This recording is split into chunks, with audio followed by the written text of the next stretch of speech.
1 മക്കബായർ 9 അധ്യായം 1 മുതൽ 73 വരെയുള്ള തിരുവചനങ്ങൾ. യൂദാസിന്റെ മരണം.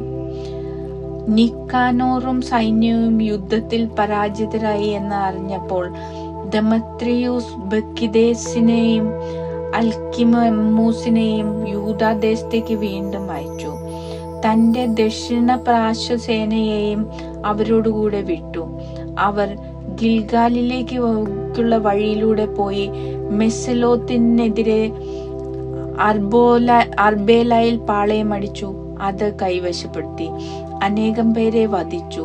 182 ആണ്ട് 1 മാസം അവർ ജെറുസലേമിനെതിരെ പാളയമടിച്ചു. അനന്തരം അവർ 20,000 ഭടന്മാരോടും 2,000 കുതിരപ്പടയാളികളോടും കൂടെ അവിടെ നിന്ന് ബെരയായിലേക്ക് നീങ്ങി. അപ്പോൾ യൂദാസ് 3000 ധീരയോദ്ധാക്കളുമായി ഏലാസായിൽ പാളയമടിച്ചിരിക്കുകയായിരുന്നു. ശത്രു സൈന്യത്തിന്റെ സംഖ്യാബലം കണ്ട് അവർ അത്യധികം ഭയപ്പെട്ടു. വളരെ പേർ പാളയം വിട്ട് ഓടിപ്പോയി. 800 പേർ മാത്രം അവശേഷിച്ചു. തന്റെ സൈന്യം ചിതറിപ്പോയെന്നും യുദ്ധം ആസന്നമായിരിക്കുന്നെന്നും കണ്ടപ്പോൾ യൂദാസിന്റെ മനസ്സിടിഞ്ഞു. കാരണം അവരെ പുനഃസംഘടിപ്പിക്കാൻ സമയമുണ്ടായിരുന്നില്ല. അവൻ വിവശനായി. എങ്കിലും ശേഷിച്ചവരോട് അവൻ പറഞ്ഞു, നമുക്ക് ശത്രുവിനെ നേരിടാം.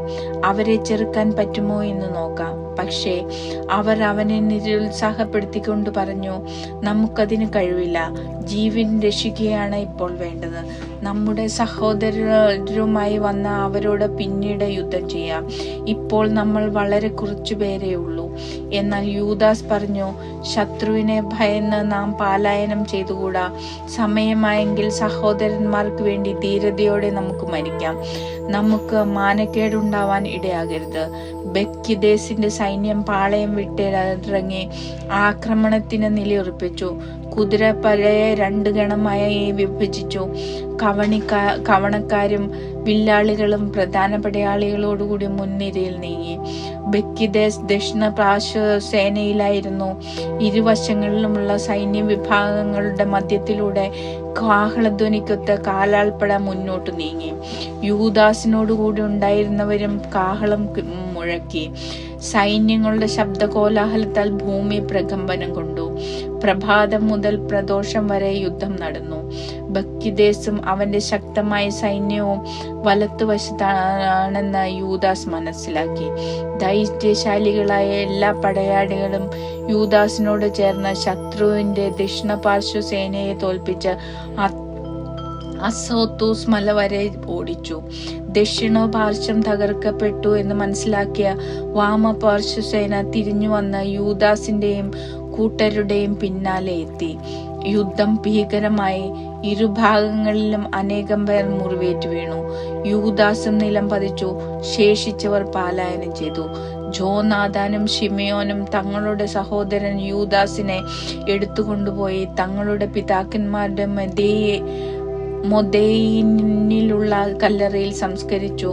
അവനെ ഓർത്ത് അവർ കരഞ്ഞു. ഇസ്രായേൽ ഒന്നടങ്കം ദുഃഖമാചരിച്ചു.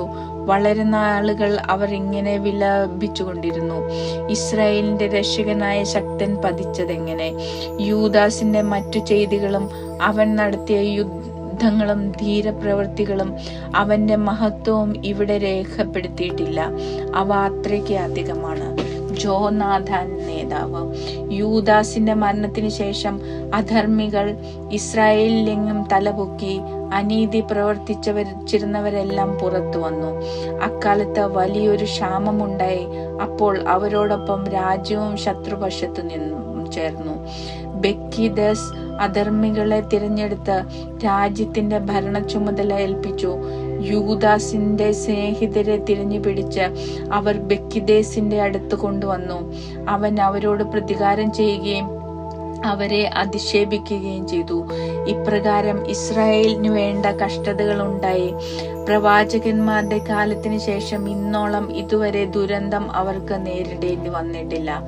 യൂദാസിന്റെ സ്നേഹിതന്മാർ ഒന്നിച്ചുകൂടി ജോനാഥാന്റെ അടുക്കൽ വന്ന് പറഞ്ഞു, നിന്റെ സഹോദരൻ യൂദാസിന്റെ മരണത്തിന് ശേഷം നമ്മുടെ ശത്രുക്കൾക്കും ബെക്കിദേസിനും എതിരെ പോരാടാനും നമ്മെ വെറുക്കുന്ന നമ്മുടെ ജനത്തിൽപ്പെട്ടവരെ വേണ്ടവിധം നേരിടാനും അവനെ പോലെ ആരും നമുക്കില്ല.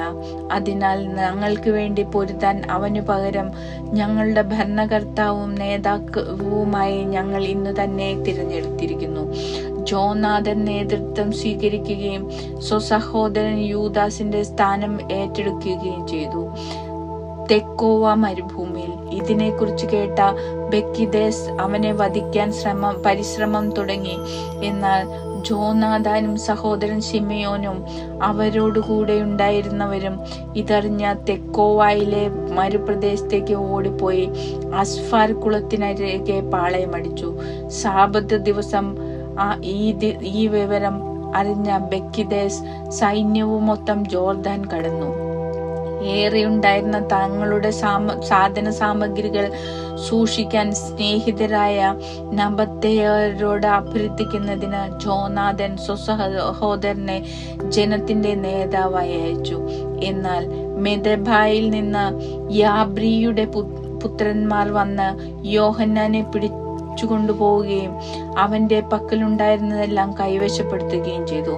പിന്നീട് ജോനാഥാനും സഹോദരൻ ശിമെയോനും ഇങ്ങനെ കേട്ടു: യാബ്രിയുടെ മക്കൾ വലിയൊരു വിവാഹാഘോഷം നടത്തുകയാണ്. കാനായിലെ മഹാപ്രഭുക്കളിലൊരുവന്റെ മകളാണ് വധു. അവളെ അവർ നദാബത്തിൽ നിന്ന് വലിയ പരിവാരത്തോടെ കൊണ്ടുവരുന്നു. തങ്ങളുടെ സഹോദരൻ യോഹന്നാന്റെ രക്തത്തെക്കുറിച്ച് അവർ ഓർത്തു. അവർ പോയി മലയുടെ മറവിൽ ഒളിച്ചിരുന്നു. അവർ തലയുയർത്തി നോക്കിയപ്പോൾ ധാരാളം സാധന സാമഗ്രികൾ വഹിച്ചുകൊണ്ട് ശബ്ദകോലാഹലത്തോടെ നീങ്ങുന്ന ഒരു ഘോഷയാത്ര കണ്ടു. ആയുധധാരികളായ സ്നേഹിതന്മാരോട് സഹോദരന്മാരോടൊത്ത് തമ്പുരുവിന്റെയും ഗായകരുടെയും അകമ്പടിയോടെ വരൻ അവരെ സ്വീകരിക്കാൻ വന്നു. പതിയിരുന്നവർ ഉടനെ പാഞ്ഞു ചെന്ന് അവരെ കൊല്ലാൻ തുടങ്ങി. വളരെ പേർ മുറിവേറ്റു വീണു. ശേഷിച്ചവർ മലയിലേക്ക് ഓടി രക്ഷപ്പെട്ടു. ജോനാഥാനും കൂട്ടരും അവരുടെ സാധന സാമഗ്രികൾ മുഴുവൻ കൈവശപ്പെടുത്തി. അങ്ങനെ വിവാഹം വിലാപമായി മാറി. ഗായകരുടെ സ്വരം ചരമഗാനമായും. തങ്ങളുടെ സഹോദരന്റെ രക്തത്തിന് പൂർണ്ണമായും പകരം വീട്ടി കഴിഞ്ഞപ്പോൾ അവർ ജോർദാനിലെ ചതുപ്പു നിലങ്ങളിലേക്ക് മടങ്ങി. ബെക്കിദേസ് ഇത് കേട്ട് വലിയൊരു സേനയുമായി സാബത്ത് ദിവസം ജോർദാൻ കരയിലെത്തി. ജോനാഥാൻ അനുയായികളോട് പറഞ്ഞു: നമുക്ക് ജീവനു വേണ്ടി സധൈര്യം പൊരുതാം. കാര്യങ്ങൾ ഇപ്പോൾ മുൻപത്തെ പോലെയല്ല. ഇതാ ശത്രു നമ്മെ വളഞ്ഞിരിക്കുന്നു. ഒരു വശത്ത് ജോർദാൻ നദി, മറുവശത്ത് ചതുപ്പു നിലവും കുറ്റിക്കാടുകളും. എങ്ങോട്ടും തിരിയുക സാധ്യമല്ല. ശത്രുക്കരങ്ങളിൽ നിന്ന് രക്ഷിക്കണമേ എന്ന ദൈവത്തോട് നമുക്ക് കേണപേക്ഷിക്കാം. യുദ്ധം തുടങ്ങി. ജോനാഥൻ ബാക്കിദേസിന്റെ പ്രഹരിക്കാൻ കരമുയർത്തി. എന്നാൽ അവർ വഴുതി മാറി പിൻനിരയിലേക്ക് പോയി. അനന്തരം ജോനാഥാനും കൂട്ടരും ജോർദാനിലേക്ക് ചാടി നീന്തി അക്കരെ കടന്നു. ശത്രുക്കൾ ജോർദാൻ കടന്ന് അവരെ ആക്രമിക്കാൻ മുതിർന്നില്ല. ബക്കിദേസിന്റെ ആളുകൾ 1000 പേരോളം അന്ന് കൊല്ലപ്പെട്ടു. യൂദായിലെ കോട്ടകൾ. ബക്കിദേസ് ജെറുസലേമിലേക്ക് മടങ്ങി. യൂദയായിൽ അവർ സുശക്തമായ നഗരങ്ങൾ പണിതു. ജെറിക്കോയിലെ കോട്ടയും എമ്മാവൂസ്, ബത്ഹറോൺ, ബദേൽ, തിംനാദ്, ഫരാത്തോൺ, തെഫോൺ എന്നീ നഗരങ്ങളും ഉയരമേറിയ മതിലുകളും പടിവാതിലുകളും ഓടാമ്പലുകളും കൊണ്ട് ബലപ്പെടുത്തി. ഇസ്രായേലിനെ ശല്യപ്പെടുത്താൻ അവൻ അവിടങ്ങളിലെല്ലാം കാവൽ സേനയും ഏർപ്പെടുത്തി. ബത്സൂർ, ഗസാറ എന്നീ നഗരങ്ങളും കോട്ടയും അവർ സുശക്തങ്ങളാക്കി. സേനകളെ നിർത്തി ഭക്ഷണ സാധനങ്ങളും ശേഖരിച്ചു വെച്ചു. നാട്ടുപ്രമാണിമാരുടെ പുത്രന്മാരെ പിടിച്ച് ആൾ ജാമ്യമായി ജെറുസലേം കോട്ടയിൽ അടച്ച് അവർ കാവലേർപ്പെടുത്തുകയും ചെയ്തു. 153 ആണ്ട് 2-ാം മാസം ദേവാലയാങ്കണത്തിന്റെ ഭിത്തികൾ ഇടിച്ചു തകർക്കാൻ അൽക്കിമൂസ് കൽപ്പന നൽകി. പ്രവാചകന്മാരുടെ പ്രയത്നം അവൻ നിഷ്ഫലമാക്കി. പക്ഷേ അവൻ അത് തകർക്കാൻ തുടങ്ങിയതേ ഉള്ളൂ. അപ്പോൾ അവന് കനത്ത ഒരാഘാതമേറ്റു. തന്റെ ജോലിക്ക് വിഘ്നമുണ്ടായി, ആദരം ചലിക്കാതെയായി. അവൻ തളർവാദരോഗിയായി. തന്റെ ഭവനത്തെ സംബന്ധിച്ച് എന്തെങ്കിലും ആജ്ഞ നൽകാൻ അവന് കഴിയാതെയായി. താമസിയാതെ ദുസ്സഹമായ വേദന സഹിച്ച് അവൻ മരണമടഞ്ഞു. അൽക്കിമോസ് മരിച്ചെന്ന് കണ്ടപ്പോൾ ബെക്കിദേസ് രാജസന്നിധിയിലേക്ക് മടങ്ങി. യൂദാദേശത്തേക്ക് 2 വർഷത്തേക്ക് സ്വസ്ഥതയുണ്ടായി. ജോനാഥാന്റെ വിജയം. അനന്തരം അധർമ്മികൾ ഗൂഢാലോചന നടത്തി. അവർ പറഞ്ഞു, ജോനാഥാനും കൂട്ടരും ആത്മവിശ്വാസത്തോടെ സമാധാനത്തിൽ കഴിയുന്നു.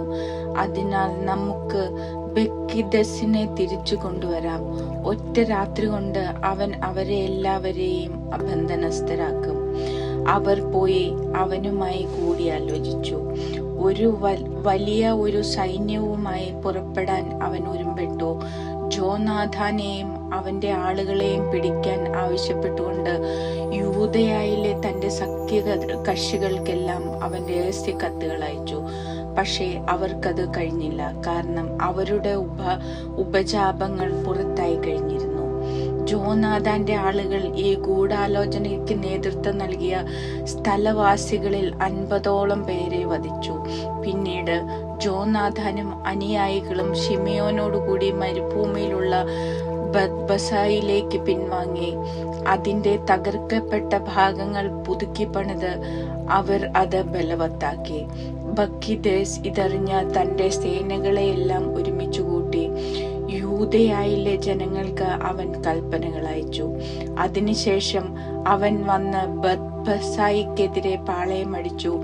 ഏറെ നാളുകൾ അവൻ അതിനെതിരെ പൊരുതുകയും യന്ത്രമുട്ടികൾ നിർമ്മിക്കുകയും ചെയ്തു. നഗരം തന്റെ സഹോദരൻ ശിമിയോനെ ഏൽപ്പിച്ച് ജോനാഥാൻ നാട്ടിൻ പുറത്തേക്ക് നീങ്ങി. കുറച്ചുപേരെ മാത്രമേ അവൻ കൂടെ കൊണ്ടുപോയുള്ളൂ. ഒദോമെറായെയും അവന്റെ സഹോദരന്മാരെയും ഫാസിറോണിന്റെ പുത്രന്മാരെയും അവരുടെ കൂടാരങ്ങളിൽ വെച്ച് അവൻ വധിച്ചു. അവൻ ആക്രമിച്ചുകൊണ്ട് മുന്നേറി. ഈ സമയം ശിമിയോനും കൂട്ടരും നഗരത്തിന് വെളിയിൽ വന്ന് ഒരു മിന്നലാക്രമണം നടത്തി യന്ത്രമുട്ടികൾക്ക് തീവെച്ചു. അവർ ബെക്കദസിനെ യുദ്ധം ചെയ്തു കീഴ്പ്പെടുത്തി. തന്റെ പദ്ധതികളും യുദ്ധോദ്ദേശ്യങ്ങളും നിഷ്ഫലമായതിനാൽ അവൻ ഭഗ്നാശനായി. അതിനാൽ യൂദയായിലേക്ക് വരാൻ തന്നോട് ഉപദേശിച്ച അധർമ്മികളോട് അവൻ അത്യന്തം ക്രുദ്ധനായി. അവരിൽ വളരെ പേരെ വധിച്ചു. അനന്തരം സ്വന്തം നാട്ടിലേക്ക് തിരിച്ചു പോകാൻ തീരുമാനിച്ചു. ഇക്കാര്യം മനസ്സിലാക്കി ജോനാഥൻ ബക്കിദേസുമായി സമാധാനം സ്ഥാപിക്കാനും തടവുകാരുടെ മോചനം സാധിക്കാനും അവന്റെ അടുത്തേക്ക് പ്രതിനിധികളെ അയച്ചു. അവൻ അത് സമ്മതിക്കുകയും ജോനാഥാൻ പറഞ്ഞതുപോലെ പ്രവർത്തിക്കുകയും ചെയ്തു. താൻ ജീവിച്ചിരിക്കുന്നിടത്തോളം കാലം ജോനാഥാനെ ഉപദ്രവിക്കുകയില്ലെന്ന് അവൻ ശപഥം ചെയ്തു. യൂദാദേശത്ത് നിന്ന് തടവുകാരാക്കിയവരെ അവൻ തിരിച്ചേൽപ്പിച്ചു. അനന്തരം സ്വദേശത്തേക്ക് മടങ്ങി. പിന്നീട് ഒരിക്കലും അവൻ അവിടെ കാലുകുത്തിയില്ല. അങ്ങനെ ഇസ്രായേലിൽ യുദ്ധത്തിന് അറുതി വന്നു. ജോനാഥാൻ മിക്മാഷിൽ താമസമാക്കി ജനത്തെ ഭരിച്ചു തുടങ്ങി. ഇസ്രായേലിലുണ്ടായിരുന്ന അധർമ്മികളെയെല്ലാം അവൻ നശിപ്പിച്ചു.